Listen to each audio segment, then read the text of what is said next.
Sicario is a crime thriller film and is directed by Denis Villeneuve and stars Emily Blunt, Benicio del Toro, and Josh Brolin. When this came out in 2015, I didn't know what to expect. At first thought, the film sounded interesting, and this was before Denis Villeneuve became a household name and will go on to make what I consider to be some of the best films ever made. So I had no expectations when I saw Sicario for the first time, but within the first 5 minutes, I was sold. The first few minutes does an excellent job of preparing the viewing audience for what they are about to go through. A film that is going to be unpleasant, brutal, and grim. And being honest, this is one of the best introductions to a film I have seen. Of course, I can't go on without mentioning one thing. The technical side of the film is masterfully done, and a large part of that is owed to what I like to call the Fantastic Four, as you have Denis Villeneuve's near-flawless direction, Jóhann Jóhannsson composing a chilling and tension-building score, Taylor Sheridan delivering his first of many great screenplays, and most importantly, the awe-inspiring cinematography composed by the legendary Roger Deakins. In fact, Deakins' work on this film I consider to be one of his top 5 best camera work he's done for film. Not to be overshadowed by the technicality, but I also have to give a shout out to the 3 lead actors, who are at the top of their game here, with Del Toro being the shining standout here and giving a noteworthy performance that hadn't been seen from him in quite some time, and it was a shame he wasn't nominated for an Oscar for this role. However, as much as I want to say that this is in my top 3 favorite Denis Villeneuve films, unfortunately there were quite a few moments and elements that slightly ruined my experience for the film. And sadly, one of the misgivings is Emily Blunt's character, who I did not find to be that compelling. I often struggled to get behind her as she ended up being the character who made more mistakes and yet tried to strongly maintain her ethics. While Brolin and Del Toro's characters I felt were stronger as they are trying to get the job done, and I underline, by any means necessary, especially when going up against the unpredictable drug cartels. And I completely understand why Emily Blunt's character is like this, as we, the audience, are viewing what's going on from her perspective, and what happens in the film and what she sees is quite often uncomfortable to watch. And while performance-wise, Emily Blunt is fantastic, her character I often struggle to get behind. Another problem I have was the story wasn't that interesting. While everything else about the film was done to a T, I found the story to be boring for me, as I'm not the biggest fan of stories about the war on drug cartels, as there is only so far you can take the story, and pretty early on I kinda knew where the film was going. One more thing that stuck out to me was, despite this movie being a technical masterpiece,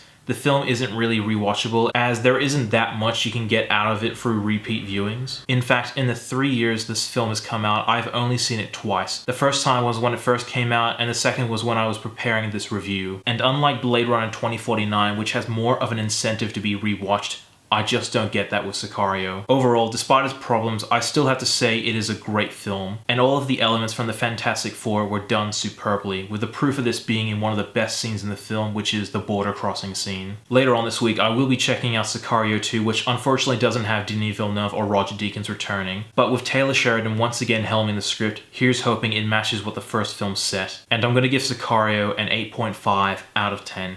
Thank you so much for watching. If you like what you see, be sure to like my Facebook page, follow me on Twitter, and subscribe to my channel below. As always, I'm NETX5. Thank you for watching.